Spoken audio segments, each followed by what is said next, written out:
Meus irmãos, minhas irmãs, boa noite. Que as bênçãos de Jesus e de Maria Santíssima possam nos envolver. Estamos muito felizes de estar aqui neste dia, neste mês em que se comemoram os 27 anos do Uniluz. Que as bênçãos do alto envolvam essa casa, que fortaleça a equipe espiritual que aqui trabalha e também os trabalhadores encarnados. E que todos que chegam aqui buscando abrigo, buscando esclarecimento, buscando consolo para as suas dores, para os seus conflitos, que possam encontrar no Uniluz, nessa casa que tem a palavra luz no nome, não é? Que possam encontrar o porto seguro que todos nós estamos precisando neste tempo, nesta época, de tantos conflitos, de tantas situações tormentosas. Que esta casa fique cada vez mais fortalecida e aberta a receber a todas as criaturas que buscarem abrigo. Vamos estudar? Então, o tema de hoje, eu gostei muito do tema que foi sugerido. É uma das passagens do Evangelho, das 7 passagens do Evangelho, que Jesus diz quem é. Que ele se designa. Então ele diz: eu sou a videira. Você é o ramo. Se ele é a videira, ele é o quê? A árvore que nos sustenta moralmente. Você é o ramo. Permaneça em mim. Esteja conectado a mim. Mas existem outras passagens do Evangelho em que ele diz para a gente, ele nos informa quem ele é. Ele disse: eu sou o pão da vida. Eu sou o pão vivo. Quer dizer que a presença de Jesus entre nós, o fato dele ser aquele que foi designado por Deus para nos tutelar, para nos amparar, para nos guiar em nosso processo evolutivo, quer dizer que é ele que apresenta para nós o alimento que nós precisamos. Aquilo que de fato nos nutre, que nos fortalece. Neste momento no orbe Terra, ainda existem milhares de pessoas que passam fome, literalmente. Mas existem também milhares de pessoas que vivem na opulência e que são desnutridas afetivamente.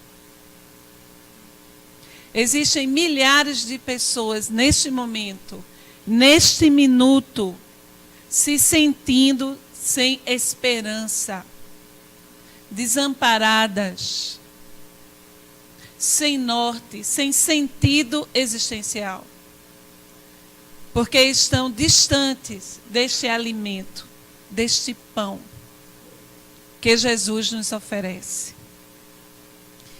Ele diz: eu sou a luz do mundo. Ninguém chegará ao Pai senão por mim. Sou eu que venho trazer o Evangelho. E o que quer dizer o Evangelho? O que é o Evangelho? O Evangelho é de Jesus? Não.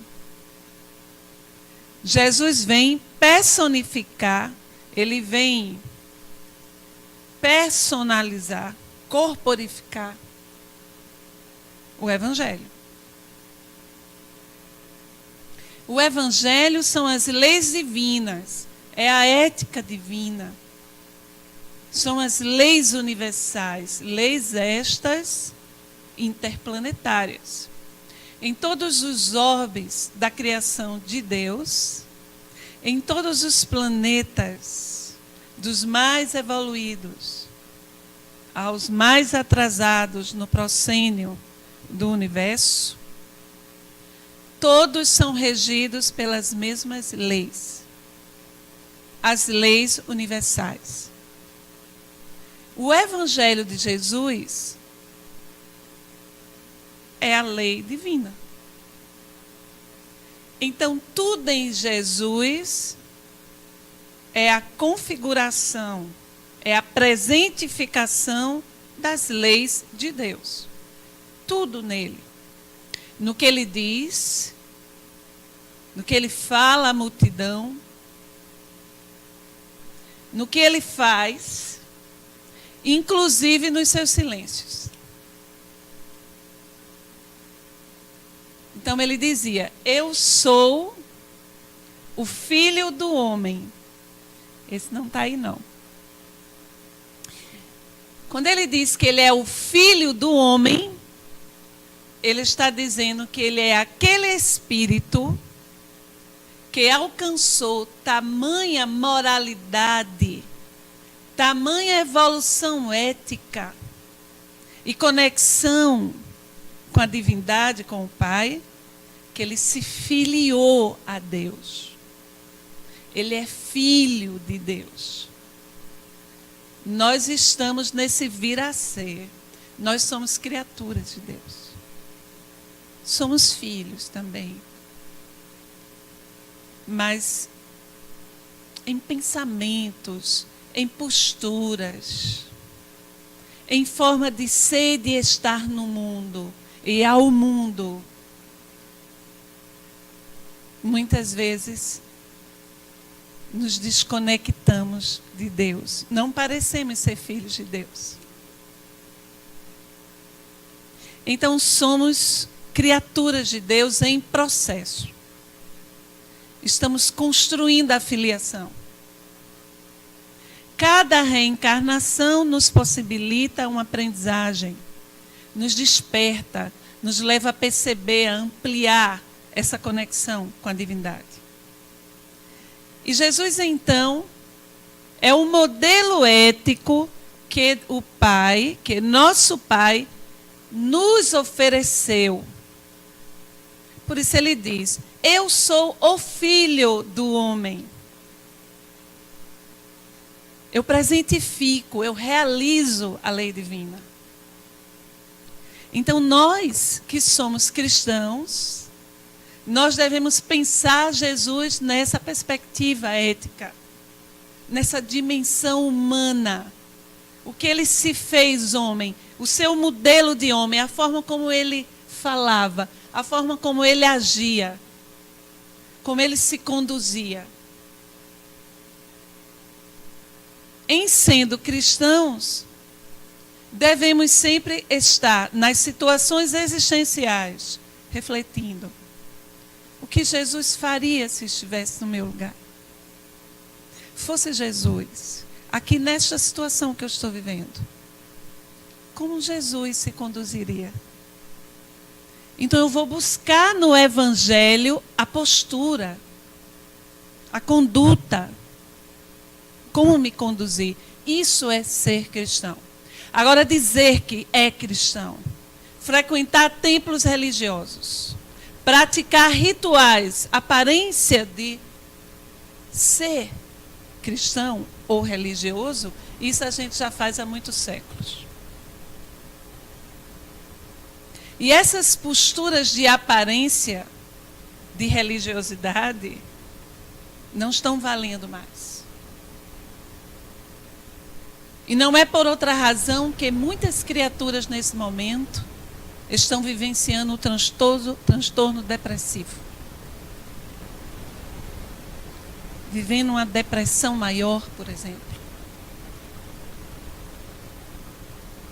Ansiosas, com fobias, com angústias. Todo esse sentimento, essa angústia, esse desespero é desconexão. É desvinculação da divindade. E, por consequência, óbvio, para se desvincular de Deus, eu tenho que estar desconectado de mim. De quem eu sou, da minha essência. E ele diz: eu sou a porta das ovelhas. Eu sou por onde você deve passar, é por aqui. Ele diz também: eu sou o bom pastor. Eu sou a ressurreição e a vida. Ressurreição no sentido de renovação.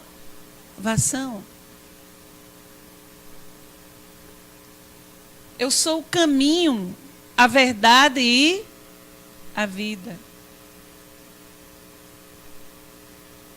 Quando ele diz que é o caminho, a verdade e a vida, é porque a proposta ética que ele apresenta é o caminho que a gente deve seguir.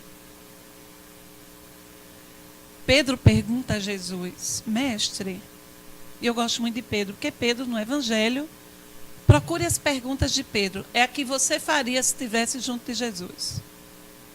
Pedro é o mais parecido com a gente, é o mais terra-terra.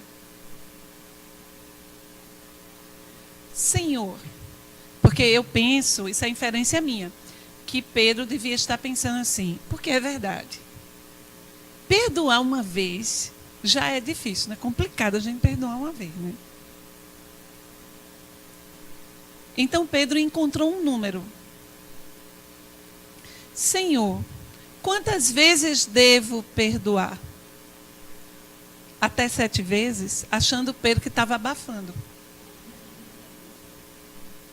Até 7 vezes. E aí Jesus olha para ele. Eu queria ser uma mosquinha para ver Jesus olhando, olhar assim, para a criança espiritual. Não, Pedro. 70 vezes 7 vezes. Cada ofensa. Quer dizer, infinitamente.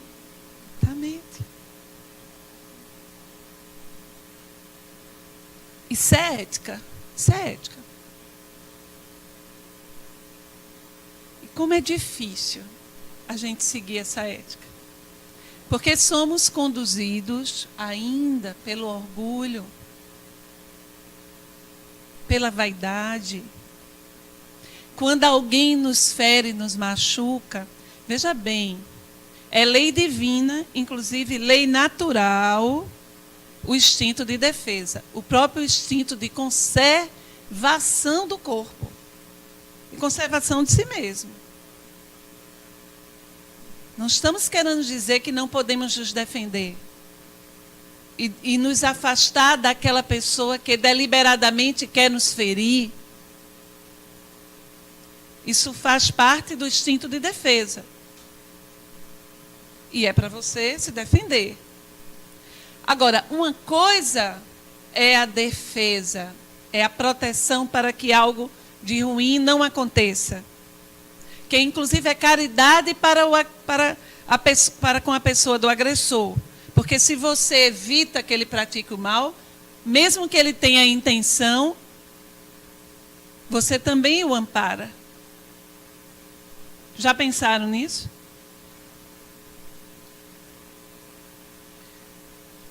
Perdoar quer dizer iluminar a situação no entendimento. Procurar trabalhar o campo afetivo. Procurar entender a circunstância. E, sobretudo, nós espíritas que sabemos. Nós sabemos, porque essas questões aqui a gente não tem fé, não, a gente sabe. Que quando incorremos numa conduta que viola a lei divina, nós estamos marcados por essa conduta. E deveremos reparar. E deveremos nos inscrever mais adiante numa experiência dolorosa, semelhante a que eu fiz o meu irmão sofrer. Então, esse entendimento já faz com que a gente comece a se encher de compaixão. Porque aquele que está em equívoco, praticando o mal, ferindo as pessoas, deverá reparar. Está se inscrevendo num processo de grande sofrimento, de loucura, inclusive de transtorno mental, de culpa. Então, perdoar 70 vezes, 7 vezes, iluminado, essa ética iluminada por todos esses ensinamentos que o Espiritismo traz para a gente, passa a ser saúde mental. Passa a ser liberdade, exercício de liberdade. Porque quando alguém fere você, machuca você, e você carrega esta mágoa por onde você for, a sua psique e o seu coração está aprisionado nesse processo. Você fica preso à ocorrência. E muitas vezes desenvolve uma monoideia, uma espécie de monoideia. Fica o tempo todo recorrendo àquele fato do passado. E isso aprisiona seu coração. Isso lhe atormenta. Então, quando você perdoa, você tirou o peso. Você iluminou. Perdoar não é dizer assim, eu perdoo. Não é da boca para fora. Vamos trazer um exemplo que aconteceu esta semana. Todos aqui souberam o que aconteceu no hospital da nossa cidade. Quando uma mãe, ainda vivendo o processo do estado puerperal, que é um estado em que a mulher está com a carga hormonal que provoca toda uma aflição, toda uma angústia em algumas mulheres. Uma mulher cujo bebê havia desencarnado, ela entra no hospital e sai com o bebê de outra mulher. Veja que psicose. Veja que situação. Souberam da história? E aí descobriram, né? A coisa é tão amadora, é tão assim, louca, no sentido perturbado, que descobriram rapidamente onde é que estava. Porque ela entrou na comunidade dizendo que estava com o filho dela. Ela estava num surto. E todo mundo sabia que o filho dela tinha o quê? Tinha morrido. Então ela entra com outro bebê e, logicamente, rapidamente a polícia soube e foi lá e trouxe o bebezinho. E entregou à mãe. Vocês viram o que a mãe disse? A mãe que teve o filho roubado, né? Com os filhos nos braços, ela disse: eu a perdoo. Eu entendo. O que foi que ela fez? Ela se colocou no lugar. Ela disse, ela perdeu o filho. Ela iluminou a situação dentro de um processo de empatia. Mais ou menos assim, eu sou mãe, eu senti o que é não ter o filho, porque ela roubou meu filho. Então, eu consigo medir um pouco do que ela está sentindo. Ela empatizou. Esse movimento que ela fez aqui no campo afetivo dela, libertou-a. Abriu espaço para viver de forma plena o reencontro com seu bebê. Agora, se ela guardasse o ódio, o rancor e o desejo de vingança em relação a essa mãe, a outra, ela iria começar a adoecer. O bebê dela também ia captar todas essas vibrações e várias perturbações iriam acontecer.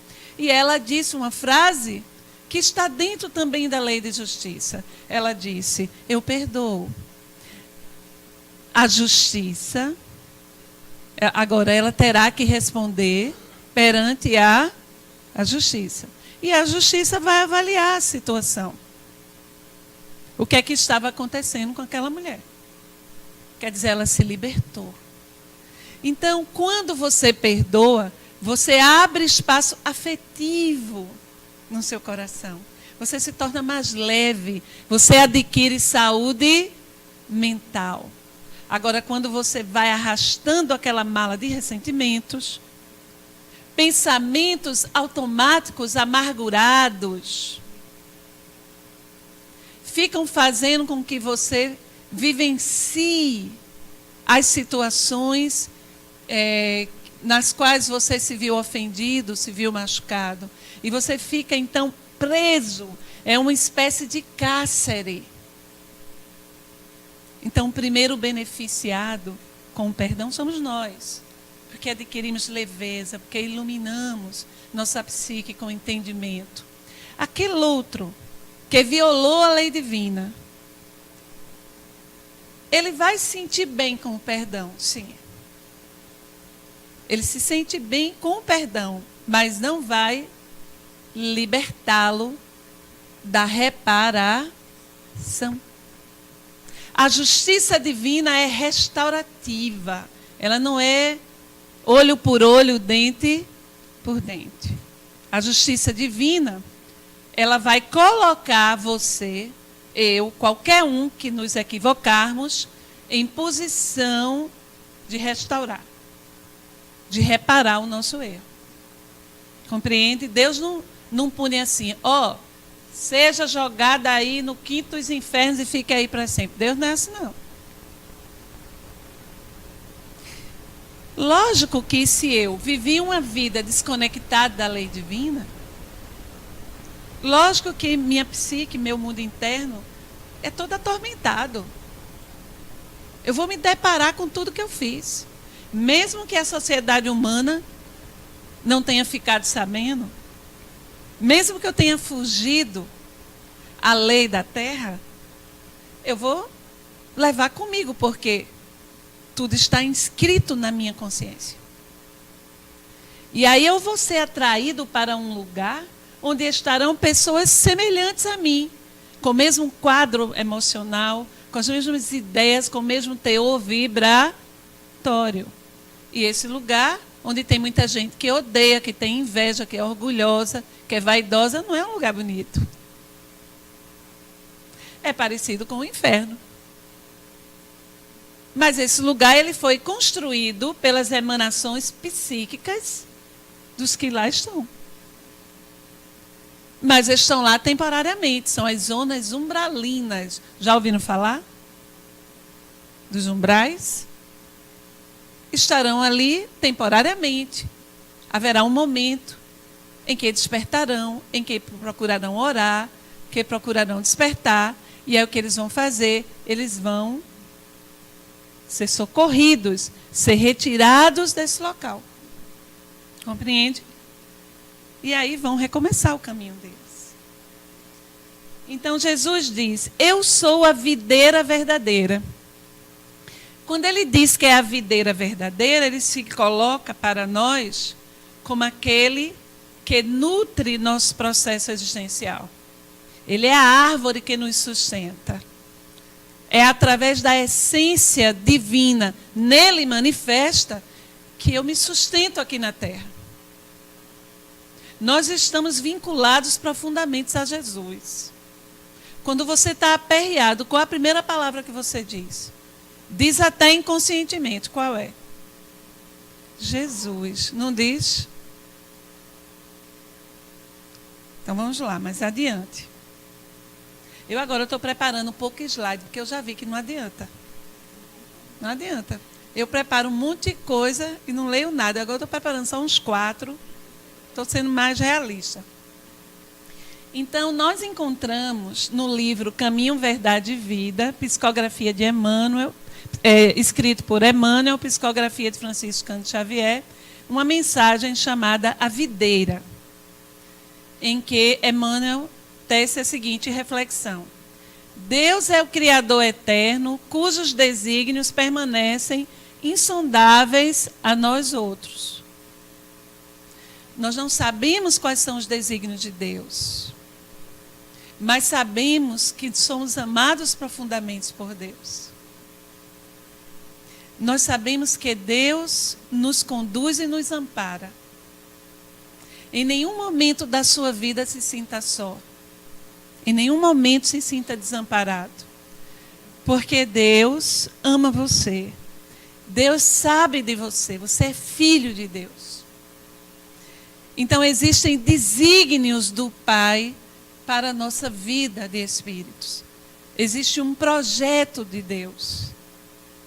E é preciso que eu esteja firme nessa fé de que existe um projeto da divindade para mim, uma proposta. E que essa proposta é uma proposta de felicidade. Mas nem sempre o que é felicidade no nosso entender é o que Deus está propondo para mim. Porque muitas vezes o meu conceito de felicidade é mesquinho, é reducionista, é limitado. Muitas vezes é a repetição dos mesmos padrões, os mesmos padrões emocionais, os mesmos conflitos. Eu acho que vou ser feliz se eu seguir por aqui, se eu continuar desse jeito, se eu agir desta forma, que é a mesma forma que eu venho agindo há muitos séculos e que venho me aprisionando na roda da dor e do sofrimento. E é por isso que hoje muitas pessoas estão deprimidas. Porque não dá mais para fugir. Ou você muda, ou você muda. Como diziam nas religiões tradicionais, é o fim dos tempos. É o tempo da transição. A terra deixará de ser um plano de provas e expiações para ser um plano de regeneração. Já está havendo a separação do joio e do trigo, já está havendo. Muitos espíritos já estão desencarnando, já estão sendo levados para outro orbe. Vocês já sabem disso, já deve ter vindo aqui gente falar sobre esse assunto. Já existe um planeta recebendo exilados da Terra. Planeta lindo. Eu li uma mensagem que se descreve esse planeta, é belíssimo, agora não tem nada. Tudo por se fazer. Nem um fósforo. Mas é lindo. Está a fim de ir? Eu tenho uma amiga que trabalha comigo na reunião mediúnica lá do Peixotinho. E ela vai a Brasília, porque ela tem familiares em Brasília. E quando ela vai, porque antes dela vir aqui para morar no Recife, ela era da Federação Espírita Brasileira. Então, toda vez que ela visita Brasília, ela participa da reunião mediúnica lá onde estavam os antigos companheiros dela. E ela disse que, numa reunião que participou, há uns 2 anos, se não me engano, estava presente o doutor Bezerra de Menezes, estavam presentes várias mães, espíritos de mães, pedindo a Jesus e rogando, pedindo, chorando, para reencarnarem nesse planetinha. Porque seus filhos estavam sendo exilados para lá.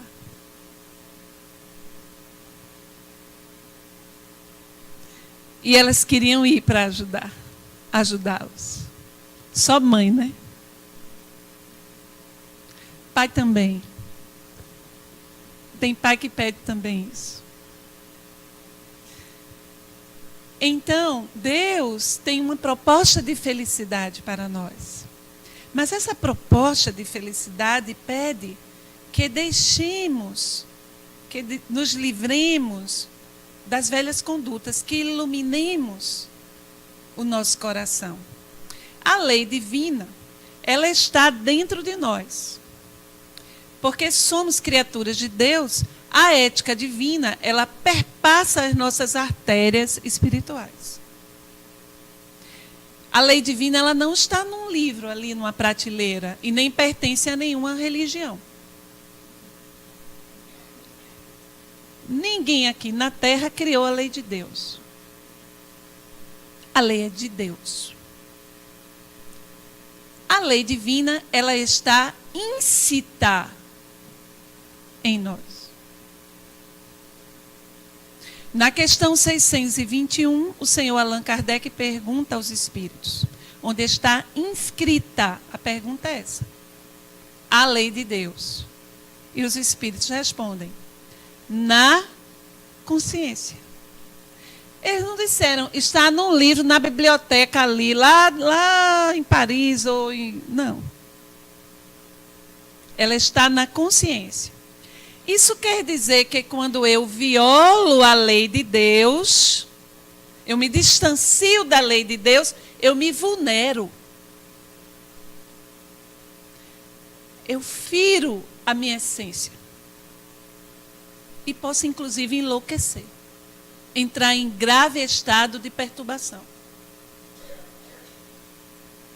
A violação à lei divina é o que no Evangelho está representado na passagem da mulher adúltera.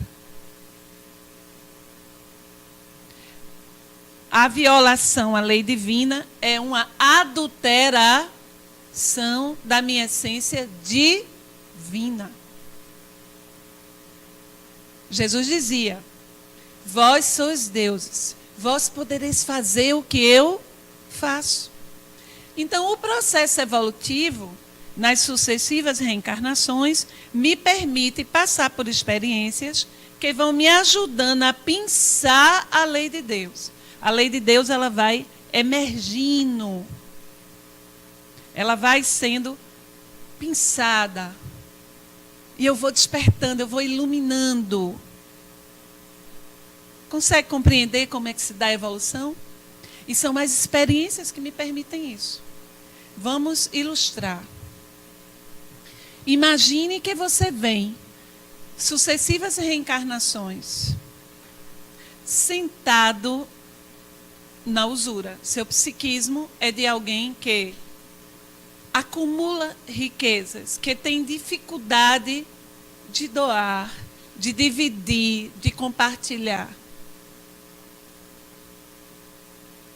Mesmo passando por situações até que você nem é muito rico, é classe média, mas você é mesquinho. Você acumula, você guarda, você faz questão. Você não divide. Quando você vai dar uma roupa para uma pessoa mais pobre, a roupa não presta nem para limpar o chão. Tenha vergonha, não faço não. Se você não quiser usar mais uma roupa, se você notar que faz 6 meses que você não usa uma roupa, você não vai usar nunca mais. Mas está novinha. Faz 6 meses que você nem lembra que ela existe. Doe. Porque as coisas que nos pertencem têm que estar em quê? Em movimento. Elas têm que ter utilidade, senão é usura. É acumulação. Então você não vai deixar que fique velha um trapo para doar, não. Porque quem vai vestir é seu irmão. Você tem que doar, e o seu gesto de doação tem que transferir dignidade a quem recebe. E não dar a sensação de que a pessoa é um mendigo. Isso não é caridade, isso é humilhação. Então, se você vem carregando essa postura usurária, ou seja, com dificuldade de partilhar, de dividir, se você não entendeu que nada nos pertence, nada. Nós somos peregrinos nessa terra. Eu ouso até dizer que somos imigrantes.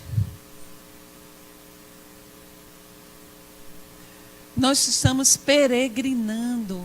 Nós, espíritos, não temos pátria. Nascemos agora no Brasil. Amanhã mesmo podemos desencarnar e reencarnar na Síria.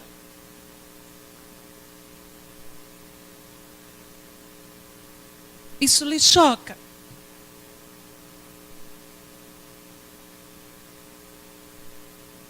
Você está brasileiro. Esta terra lhe acolheu nesta reencarnação. Pode ser que seja a primeira reencarnação que você esteja aqui.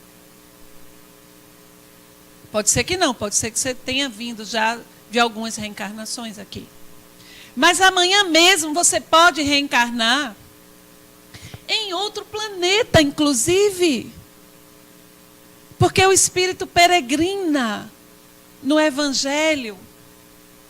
Está assim escrito: o espírito sopra onde quer. Na verdade, não é onde quer não, viu, baby? É onde tem necessidade.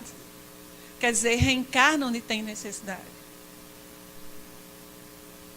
Daí porque os haveres, as possibilidades materiais, os títulos que a gente consegue amealhar nessa reencarnação,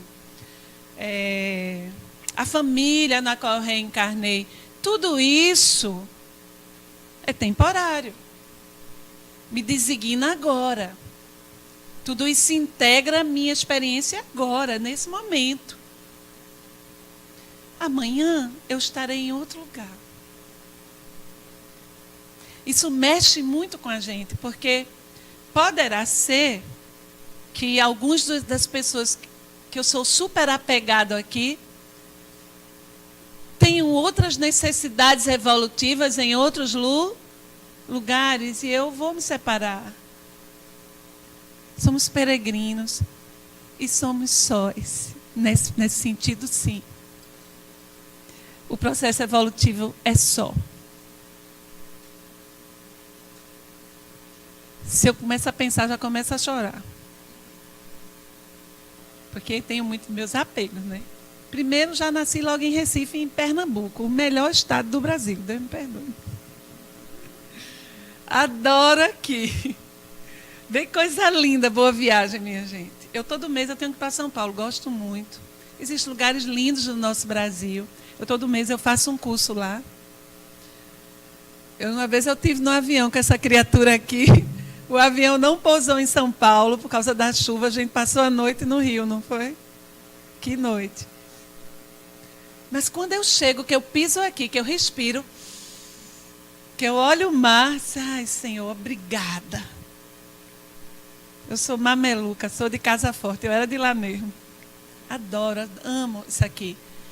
Mas se o meu espírito precisar ir para outro lugar, eu vou sentir saudade do meu Recife.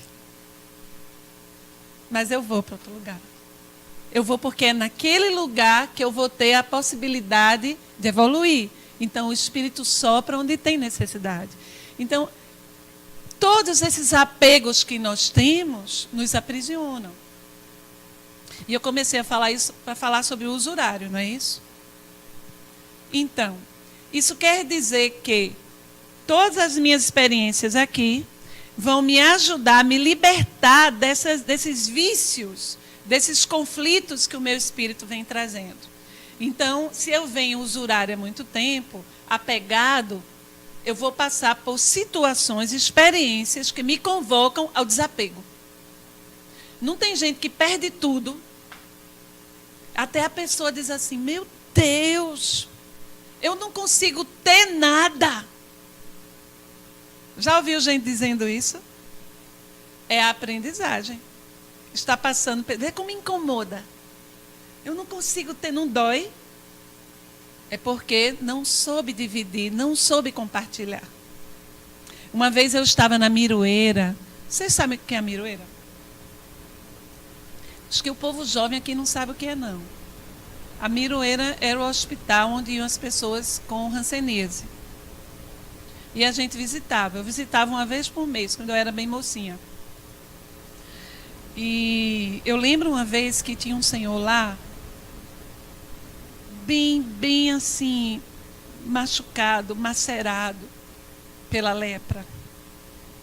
E ele tinha dado um dinheirinho para alguém. E essas pessoas moravam nesse lugar, nesse hospital. E é um hospital afastado. Depois a lepra passou a ter um medicamento que cura. E aí foram ficando só os remanescentes até que...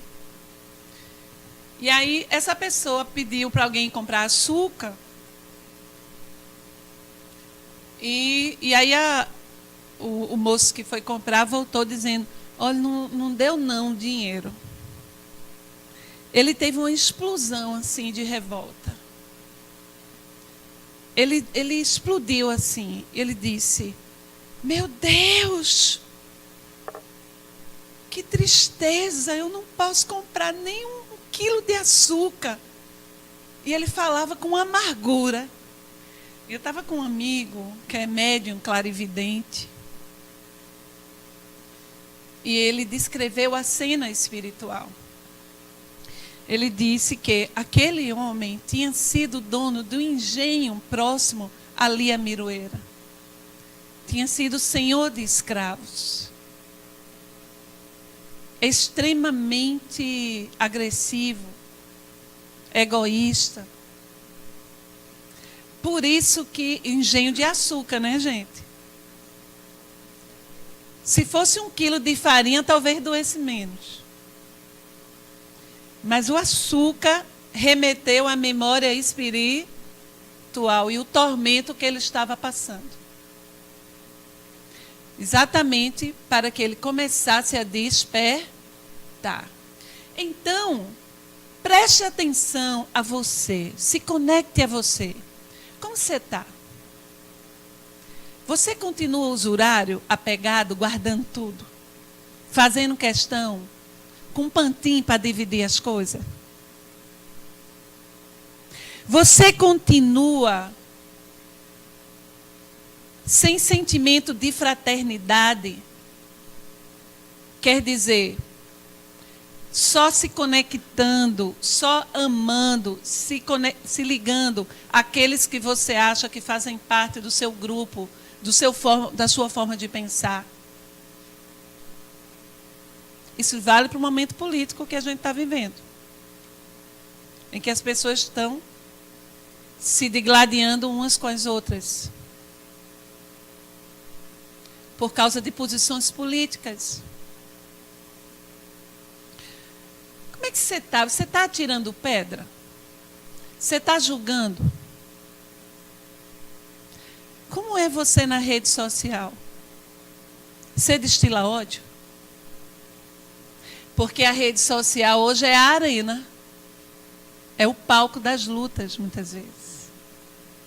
Você é espírita, você chega aqui no Uniluz, muita paz, meu irmão. Deus te abençoe. E os seus comentários na rede social, se Jeová lesse. Como é que você está? Sobre este capítulo, vida espírita na rede social, quero fazer algumas ponderações.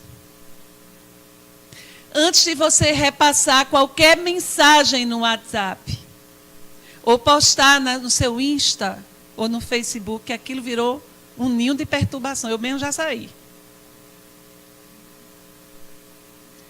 Passe pelas 3 peneiras de Sócrates. Primeiro, isso é bom. Tem bondade nisso aqui. Tem misericórdia. Se fosse eu que estivesse no lugar dessa pessoa, dessa história, fosse um filho meu, uma pessoa que eu gosto, eu ia gostar que tivesse no WhatsApp todo mundo. Tem bondade? Aí você vai apertando o freio de mão. Já botou a mão no freio de mão. A segunda peneira. Isso que eu quero postar, espalhar por aí, é verdade. Porque tem uma coisa. Uma coisa é a mensagem compactuar com a sua forma de ver o mundo. Com o recorte que você tem da realidade. Outra coisa é ser verdade. São as fake news. Que a gente está vendo tanto por aí, né? Passa pelo crivo da verdade. Se é verdadeiro, tem que ter fonte. Qual a fonte? De onde veio? De onde é esse dado? Aí você já está quase levantando o freio de mão todinho. E a terceira peneira é: isso é útil? Isso tem alguma utilidade? Isso vai perturbar as pessoas? Isso vai deixar as pessoas tranquilas, pacificadas, ou vai atormentar? Isso é útil? Passe pelas 3 peneiras que eu quero ver. Se você vai desistir ou não. Eu estou dizendo porque eu faço isso. Porque tem hora que eu mesma fico com vontade de colocar umas coisas. Meu Deus, mas qual é o efeito disso nas pessoas? as pessoas vão ficar nervosas. E aí a gente começa a desenvolver uma ética crística. Pacifique. Mas, Nani, acontece muita coisa ruim no mundo. Todo mundo está sabendo. Alguém não sabe que está acontecendo coisa ruim? O dia todo, né? Então, fale de paz, fale de coisa boa. Fale do mundo que você sonha. Projete esse mundo como você gostaria que fosse. Eu faço isso, esse é o meu exercício na rede social. Eu não saio de todas por duas razões. Eu já recebi até pedido de socorro de uma pessoa que queria suicidar pelo Insta. E aí eu vou ficar ainda por aqui. E se você entrar no meu Instagram, você só vai ver coisa boa. Mensagens de incentivo, mensagens de paz. Isso é alienação? Não. Isso é o mundo que eu quero viver. É o mundo que eu estou trabalhando para que ele se realize. Eu não vou ficar espalhando mal. Não precisa. Então, aí a gente já começa a refletir. Então, pelo seu amor desvelado, o amor de Deus, criam-se todos os seres, por sua sabedoria, movem-se os mundos no ilimitado. Pequena e obscura a terra não pode perscrutar a grandeza divina. Meus irmãos, para que tanto orgulho? A gente mora na partícula do universo. A Terra é tão pequenininha, no meio de tanta grandeza. E ainda assim, Deus nos mandou Jesus. Deus nos ama, não é? O Pai, entretanto, envolve-nos a todos nas vibrações de sua bondade gloriosa. Deus é a alma de tudo. Deus é a essência do universo. Só tenho 5 minutos e não adianta. Sempre sobra um slide.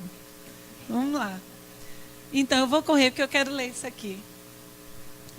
Útil seria que o homem observasse no planeta a sua imensa escola de trabalho. Aqui nós estamos trabalhando, nós estamos aprendendo, nós não estamos na Disney. É natural que passemos por situações difíceis, por situações de conflito, por dificuldades, porque nós estamos numa escola de trabalho. E todos nós, perante a grandeza universal, devemos reconhecer a nossa condição de seres humildes. É tão libertador se reconhecer assim. Qual é a nossa verdadeira condição? Nem para mais, nem para menos. Um aprendiz, uma pessoa num processo. Eu estou em construção. Eu tenho muitos conflitos ainda, mas eu também já tenho muita coisa boa que eu já consegui trabalhar em mim. Mas eu estou sempre me colocando no lugar de onde eu estou. Um lugar onde eu reconheço que eu estou em aprendizagem. Me perceber como um ser humilde, necessitado de aprimoramento e iluminação. Isso te coloca no lugar da empatia. Você consegue perceber o outro. Você consegue ser mais humano, mais fraterno. Você consegue se compadecer. E aí, para concluir, eu quero até pedir uns 3 minutos a mais se eu não conseguir, mas eu acho que eu vou conseguir. Vocês já viram que no Livro dos Espíritos, quem já abriu o Livro dos Espíritos aqui?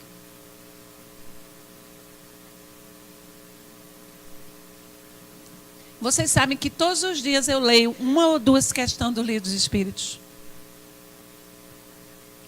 Cultiva esse hábito, é fantástico. Você aprende, eu fico meditando naquela questão. Então, se você observar nos prolegômenos, que é aquela parte inicial, seria o prefácio do Livro dos Espíritos, você vai encontrar este desenho aqui, ó. O desenho de uma cepa. Esse desenho é o que nós vamos chamar de pictografia.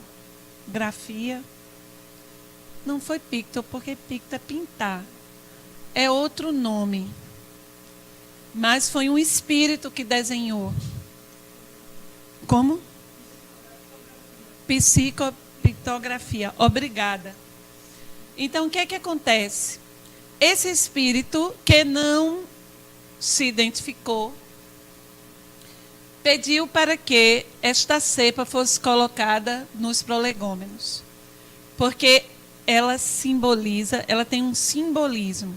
E eu procurei trazer aqui para vocês a cepa da primeira edição. Ela era assim.